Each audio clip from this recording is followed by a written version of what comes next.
Buenas tardes, bienvenidos a Sinergia CEFIA. El día de hoy conoceremos más detalles acerca de los factores psicosociales en los centros de trabajo y cómo gestionarlos. La ingeniera Natalia Godínez Salazar, miembro del CITEC, es la invitada del programa del día de hoy. Vamos de inmediato con la entrevista. ¿Qué tal? Muy buenas tardes, gracias por acompañarnos en Sinergia CEFIA, este espacio creado por el Colegio Federado de Ingenieros y Arquitectos de Costa Rica para acercarles el quehacer de nuestros profesionales. Hoy vamos a conversar sobre un tema que quizá de nombre pueda no parecerle tan cercano, pero cuando nuestra experta nos dé detalles van a notar que posiblemente tiene que ver con su entorno de trabajo y también la posibilidad de que estas cosas cambien y mejoren. Voy a darle primero la bienvenida a la ingeniera en seguridad laboral e higiene ambiental del CITEC, la ingeniera Natalia Godínez Salazar. Muy buenas tardes. Buenas tardes, Jessica. Mucho gusto de estar acá.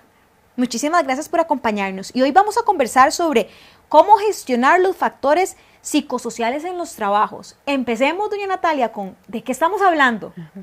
Bueno, para contarles un poco, ¿verdad?, qué son los factores psicosociales laborales. Son todas aquellas interacciones, ¿verdad?, que tenemos nosotros, ¿verdad?, como personas trabajadoras con la organización, ¿verdad?, con su cultura, con sus procesos, con el entorno, digamos, social que haya y se desarrolle ahí, ¿verdad?, con la interacción que tengamos también con los instrumentos de trabajo, con lo que tengamos que realizar como personas y también lo que nosotros como personas trabajadoras vamos a agregar a ese proceso, ¿verdad? Nuestra cultura, nuestra personalidad, ¿verdad? Nuestra satisfacción laboral, ¿verdad? O insatisfacción laboral, ¿verdad? Todo depende de lo que tengamos. Y que estos factores pueden ser positivos o negativos, ¿verdad? Cuando hablamos de factores positivos es cuando tenemos factores protectores que nos ayudan a generar afrontamientos a todo lo que se nos desarrolle durante el trabajo, ¿verdad? Por ejemplo, que tenga buenas relaciones sociales con mis jefaturas, que tenga buenas relaciones sociales con mis compañeros, que tenga mis instrumentos de trabajo, que me sienta recompensado adecuadamente, que me sienta también recompensado emocionalmente, reconocido que mi trabajo, ¿verdad?, es parte y aporta dentro de la organización, ¿verdad? Que tenga todos mis roles, los procedimientos de trabajo, que haya una justicia organizacional, ¿verdad?, donde hay un compromiso de parte mía con la organización y donde hay un compromiso de la organización también conmigo, ¿verdad? Pero también están los negativos, que es donde nos enfocamos los que trabajamos en la parte de prevención, en la parte de riesgos, ¿verdad?, que son los factores de riesgos psicosociales laborales, donde ya podrían desarrollarse, digamos, estos factores podrían ser el desarrollar síndrome de desgaste profesional o síndrome de quemarse por el trabajo, estrés laboral, inseguridad contractual, una alta demanda psicológica, ¿verdad?, o cognitiva o emocional de las tareas que estoy desarrollando, ¿verdad?, y ya esto me sobrepase. Esos son parte de los factores de riesgo que yo puedo empezar a detectar, ¿verdad?, que puedo estar expuesto en mi lugar de trabajo y que adicionalmente eso me va a generar un detrimento a mi salud física, ¿verdad?, a mi salud mental, a mi salud social, ¿verdad?, como persona, y que adicionalmente también digámoslo así, también va a generar un impacto negativo en la organización, en el servicio que se brinda, en la calidad, si produzco algún producto, en la calidad de ese producto, las interacciones, en los conflictos constantes, y que al final al cabo eso va a impactar no solamente a la persona trabajadora operativa, puede impactar también a la persona que es un mando medio, puede impactar a la gerencia, ¿verdad?, a los diferentes sistemas que convergen en esa organización. Entonces, al final, digamos que cuando estos factores psicosociales no se intervienen de manera adecuada, al final, digamos, todos perdemos, tanto hasta los mismos usuarios que tengan de ese servicio, ¿verdad? ¿Qué es quemarse por el trabajo, doña Natalia? Para que podamos comprender ese concepto. Ajá. Cuando hablamos del síndrome de quemarse por el trabajo, bueno, es como se dice que es un síndrome, ¿verdad? Convergen muchas sintomatologías que la persona puede presentar, pero es cuando ya la persona empieza a tener ciertas actitudes, digamos, poca ilusión por lo que se desarrolla o el trabajo que hace, ¿verdad? También se habla de que empieza a generar cierta indolencia. Cuando hablamos de indolencia es cuando ya la persona empieza a generar cierto cinismo, ¿verdad? Hacia lo que, digámoslo así, está afectuando o digamos, genera como un factor protector para que ya eso, que a lo que se está confrontando no le esté generando más daño, ¿verdad? Entonces genera como un rechazo, como una burbujita, como una burbuja, para exacto, repeler, para repeler un poco esa parte, y que adicionalmente también a veces hay ciclos que la persona puede desarrollar culpa, ¿verdad? Porque que eso es uno de las variables muy importantes, ¿verdad? Que estén presentes, de que la persona sabe que tal vez al usuario o a la persona que le tiene que dar el servicio lo hizo de una forma no tan adecuada, ¿verdad? Porque emocionalmente ya está desgastada, ¿verdad? Ese desgaste emocional que viene ahí, pero entonces empieza a sentir culpa porque lo trató mal, ¿verdad? Entonces se vuelve un ciclo. Y hay también esa parte que no siento esa satisfacción, entonces trato de producir un poco más, ¿verdad? Para poder ver si salgo adelante, pero al final y al cabo está ese desgaste emocional donde la persona siente que ya no está saliendo como adelante, ¿verdad? Hay niveles, para eso se hacen evaluaciones, ¿verdad? Y ya tiene que haber para un diagnóstico adecuado una intervención de un psicólogo clínico, ¿verdad? Y ya especialistas en salud mental, pero hay niveles, ¿verdad? En donde ya podemos detectar esa parte. Cuando hablamos del síndrome de quemarse en el trabajo, también es cuando la persona está expuesta a estas condiciones, ¿verdad? Que citamos, pero que también es ya crónica, ¿verdad? Es un estrés crónico que la persona está expuesto constantemente, ¿verdad?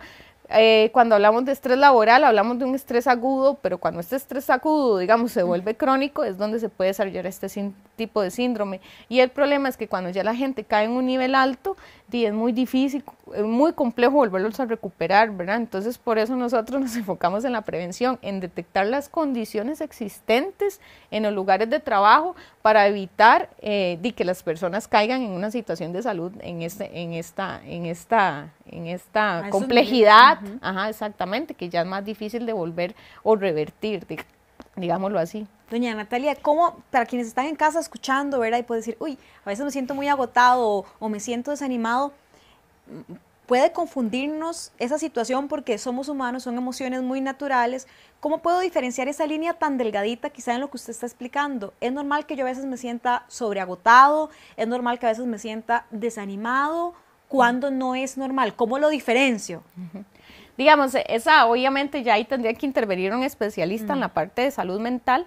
En la parte del trabajo, digamos, ¿cómo distingo yo? Bueno, vamos a ver, hay condiciones, ¿verdad? En los lugares de trabajo que propician, ¿verdad? Que se puedan desencadenar este tipo de situaciones de salud, ¿verdad? En las personas trabajadoras. Y en esa parte sí me quiero enfocar, digamos, que es cómo, digamos, qué condiciones pueden ser que estén propiciando, ¿verdad? Hemos tenido un desarrollo, ¿verdad? Un desarrollo productivo, ¿verdad? Muy exponencial desde la revolución industrial. Traemos y arrastramos algunas culturas, digamos, que hemos tenido en los desarrollos productivos, ¿verdad? Y que adicionalmente ahora tal vez se han marcado un poco más a raíz de toda el desarrollo tecnológico y la expansión que hemos tenido, ¿verdad? Entonces es importante que a veces en esos procesos de desarrollo hemos desvinculado, ¿verdad? Digamos, el quehacer como humanos, ¿verdad? Entonces, dentro de esos procesos hemos desarrollado, digamos, mecanismos o procesos muy burocráticos, ¿verdad?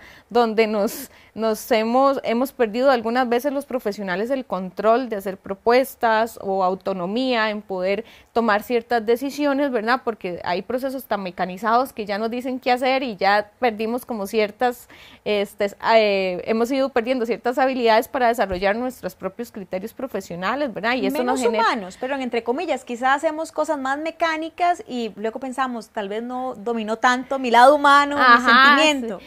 Exacto, menos humanizados, pero es porque ya tenemos procesos desarrollados donde ya nos dicen un protocolo, un procedimiento de cómo lo debo hacer y en qué tiempo, ¿verdad? Entonces, y si tenemos interacciones donde tenemos que atender a otras personas, pues eso se nos reduce un poco más desde el punto de vista de la perspectiva profesional y humana de cómo lo podríamos hacer, ¿verdad? Entonces perdemos control y autonomía en esa parte y eso nos empieza a generar frustración también. Y por otro lado también tenemos que hacer más en menos tiempo, ¿verdad?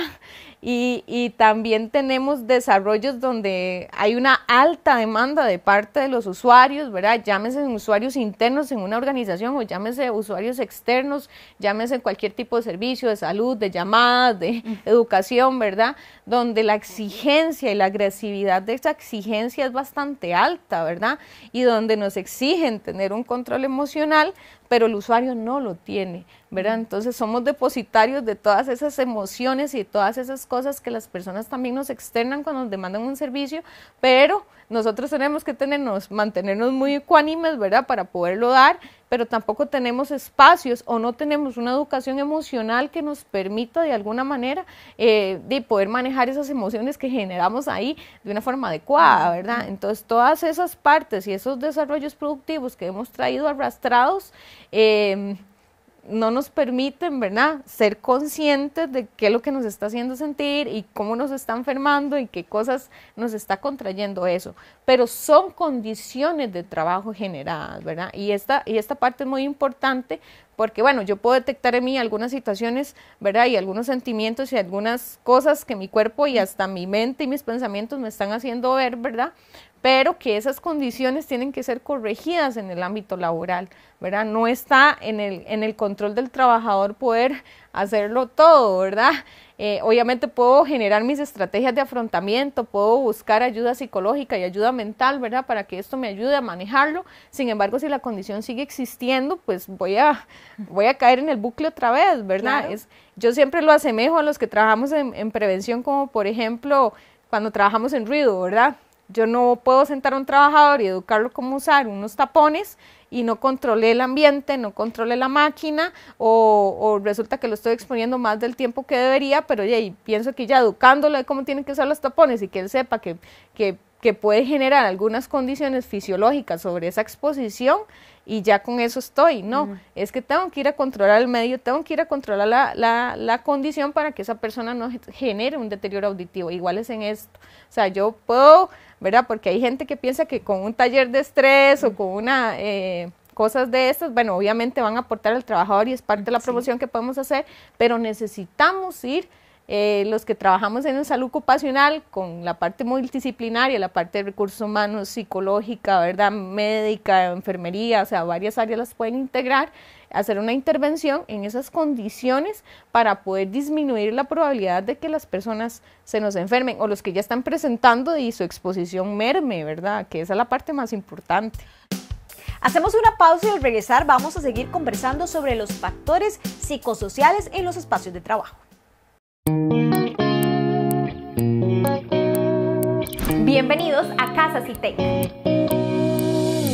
Contamos con espacios ideales para la ejecución de sus negocios y formación continua. Capacítese en nuestras aulas, verde y azul. Realice sus reuniones en nuestra sala de sesiones y sala turquesa. Utilice nuestros espacios de coworking en sala coral. Recuerde que si es agremiado Citec, tiene 4 horas semanales gratis para su disfrute. Casa Citec es conocimiento, grandes negocios y productividad. Contáctenos.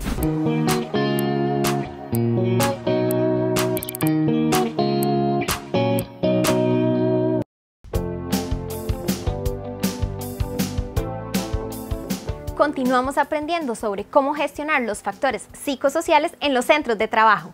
Doña Natalia, y quienes están en casa y trabajan como docentes en algún centro de salud, independientemente de donde estén, y sientan frustración, no sé si puede ser la palabra en este momento, decir, ay, yo quisiera dedicarle más tiempo a mi cliente, pero no puedo porque la fila es muy larga.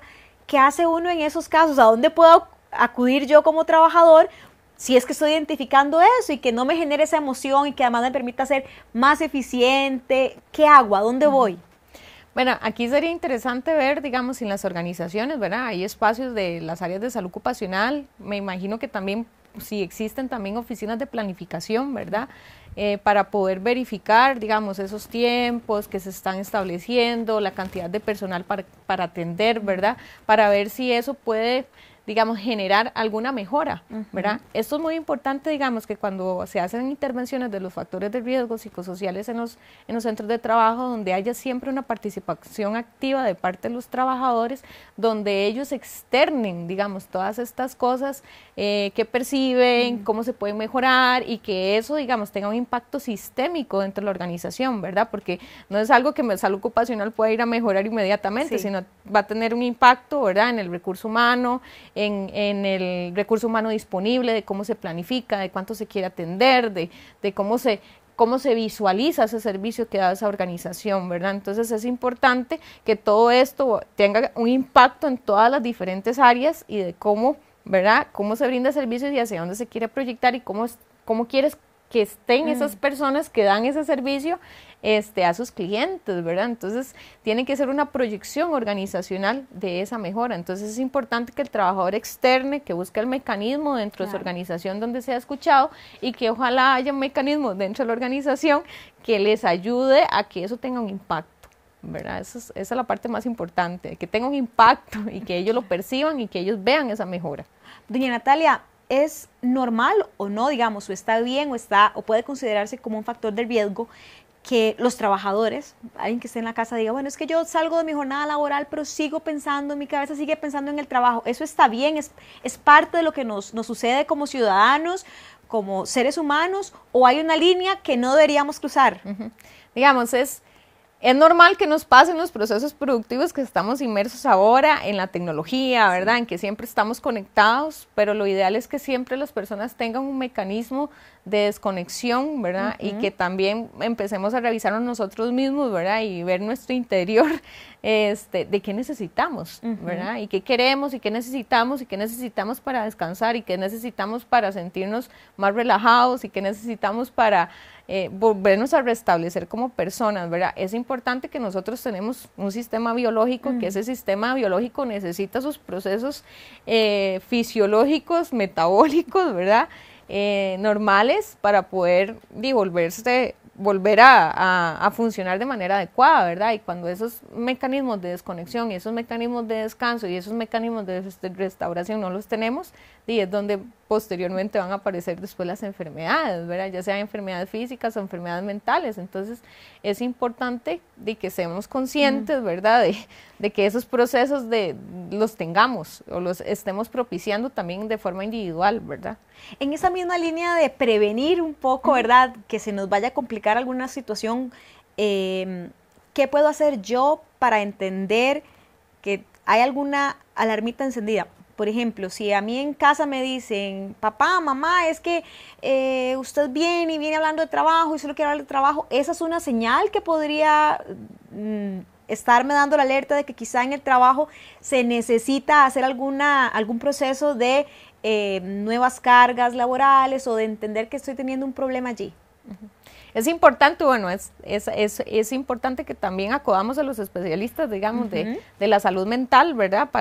Para que nos ayuden a conducir, ¿verdad? Qué procesos internos estamos viviendo y qué alertas o alarmas estamos teniendo a nivel de nuestros mismos sistemas, ¿verdad? Y que nos están advirtiendo.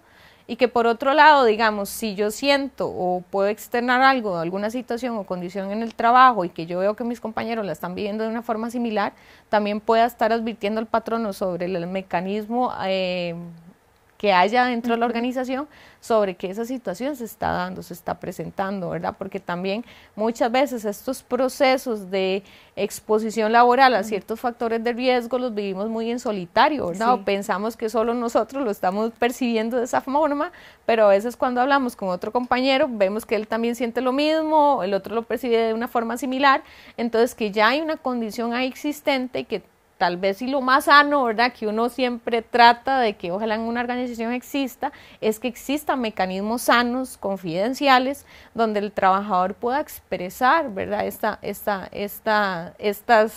inquietudes, estas percepciones, y si ya son percepciones generalizadas a nivel de la población laboral, pues entonces actuar, ¿verdad?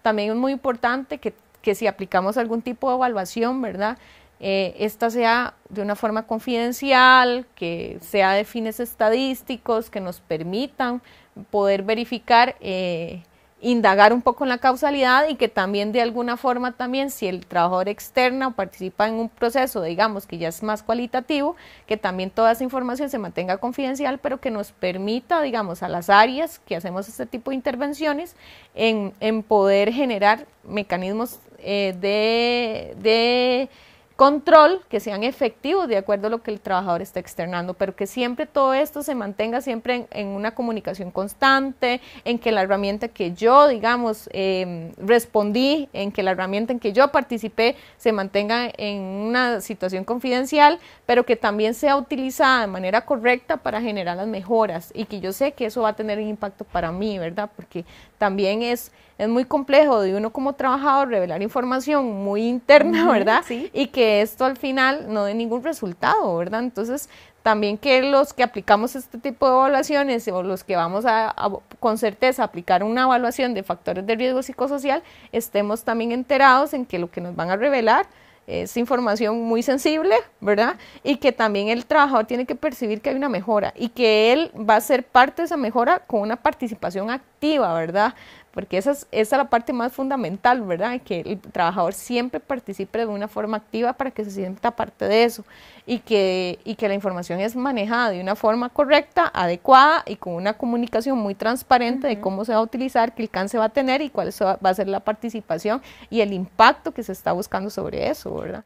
Hacemos nuestra última pausa, pero quédese con nosotros para que pueda conocer más información en esta entrevista.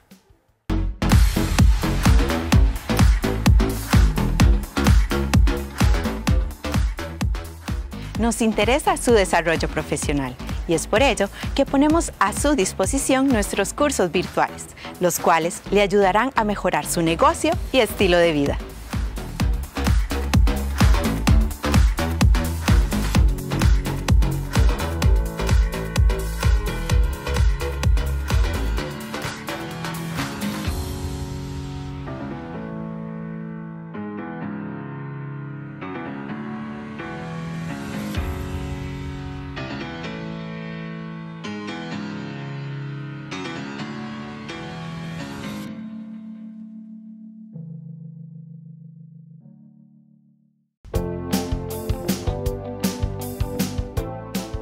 Acompáñenos a la última parte de esta interesante entrevista. Doña Natalia, ya para ir hacia el cierre del programa, antes precisamente de empezar esta conversación, en off, fuera de cámaras, hablábamos un poco de algunas frases o de algunas situaciones que se presentan que no necesariamente están generando ese buen ambiente del que deberíamos tener y que debemos tener todos, y es la frase de póngase la camiseta. Hablemos un poco ya hacia el cierre de qué implica ese póngase la camiseta. A veces ese póngase la camiseta lo utilizamos de una forma muy distorsionada porque queremos que el trabajador dé mucho más de la recompensa que se le está dando a nivel de la organización, ¿verdad? Todos sabemos que si pertenecemos a una organización y la organización puede estar pasando por alguna situación, pues vamos a tener que realizarlo, pero tiene que ser algo muy temporal, algo que sepan que también la organización me va a hacer una devolución a mí de alguna forma, ¿verdad?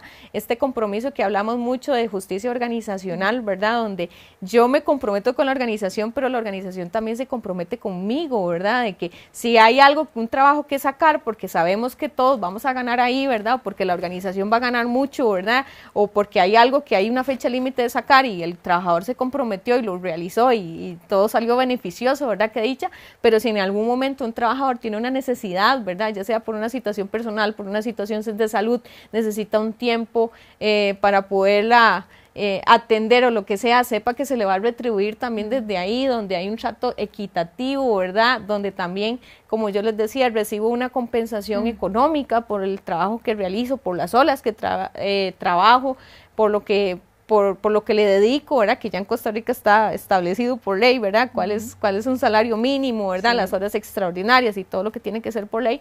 Y adicionalmente un reconocimiento también interno y social dentro de mi trabajo y emocional, ¿verdad? Pero cuando hay una descompensación donde la organización, ¿verdad? Solo hay un compromiso de parte del trabajador y la organización no genera nada adicional, es donde hay un desequilibrio y es donde también las personas se pueden llegar a afectar, ¿verdad? A afectar emocionalmente porque no hay una retribución constante y balanceada, ¿verdad? Entonces ese póngase la camiseta, tengo que utilizarlo de una forma muy cuidadosa porque, o sea, le estoy pidiendo a veces a las personas que se comprometan más sin tener la recompensa correcta o adecuada, ¿verdad? Y otras cosas que a veces hacemos es que normalizamos la violencia, porque tenemos culturas donde se ha desarrollado la violencia de una forma muy normalizada, muy muy normal, ¿verdad? O lo empezamos a ver muy estandarizado, entonces ya no lo percibimos como tal. Y no hablo de una violencia donde lleguen y me peguen o me peguen gritos, sino ciertas acciones que podemos realizar, ¿verdad? Que van orientadas a veces a la parte de género, que van orientadas también a veces a la parte de la raza, o que van orientadas también a veces hasta los temas de la homosexualidad, ¿verdad? O este tema en que si el trabajador quiere salir de su jornada laboral en el tiempo que es y sale y todo el mundo lo vuelve a ver mal porque hay que quedarse más, ¿verdad? Entonces todo el mundo como que lo empieza o hacen comentarios un poco despectivos sobre eso, ¿verdad? O cómo me refiero a veces a algunos compañeros, ¿verdad? Que uso algún vocabulario que para mí es normal decir que fulano es vago, que fulano es así o asá, ¿verdad? Y lo vemos normal porque al final es una cultura en la organización, pero al final es violencia, digamos, también cómo estamos usando las palabras o cómo las estamos utilizando, o ciertos comportamientos que más bien nos reímos de ellos, o usamos bromas a veces, ¿verdad? Pero en esas bromas también estamos haciendo violencia de género, estamos haciendo violencia de raza, o estamos haciendo algún tipo de estas expresiones que normalizamos y las vemos graciosas, ¿verdad? Entonces, esa parte es la que tenemos que empezar a ver si está sucediendo, ¿no? También. Doña Natalia, muchísimas gracias por habernos acompañado y nos quedan 30 segundos, sobre todo para que usted nos pueda también en casa orientar a la importancia de que haya un profesional en el área, en este caso, profesional en seguridad laboral, higiene ambiental, para poder corregir y prevenir todo esto. 30 segundos nada más para que me refuerce ese mensaje ya en el cierre. Es muy importante que lo que nosotros podamos aportar es esa visión sistémica que tenemos, ¿verdad? Para establecer programas de salud y seguridad, donde también se enlace todos los factores de riesgo psicosociales, pero como hablamos siempre en la parte de salud ocupacional, ¿verdad? Es multidisciplinaria, entonces también van a intervenir más disciplinas para hacer una intervención integral, ¿verdad? Pero sí nosotros desde el punto de vista podemos aportar esa parte de generar un programa, un plan, hacer la evaluación, ¿verdad? Con las disciplinas correspondientes y hacerlo sostenido en el tiempo. Muchísimas gracias, doña Natalia. Mucho gusto y muchas gracias a ustedes. Y muchísimas gracias a ustedes por habernos acompañado este sábado. Nos vemos de hoy en 8. Llegamos al final de nuestro programa. Les recordamos que pueden enviarnos sus consultas y comentarios al correo sinergia@cefia.cr. Les esperamos la próxima semana en Sinergia Cefia, su programa televisivo de las ingenierías y de la arquitectura.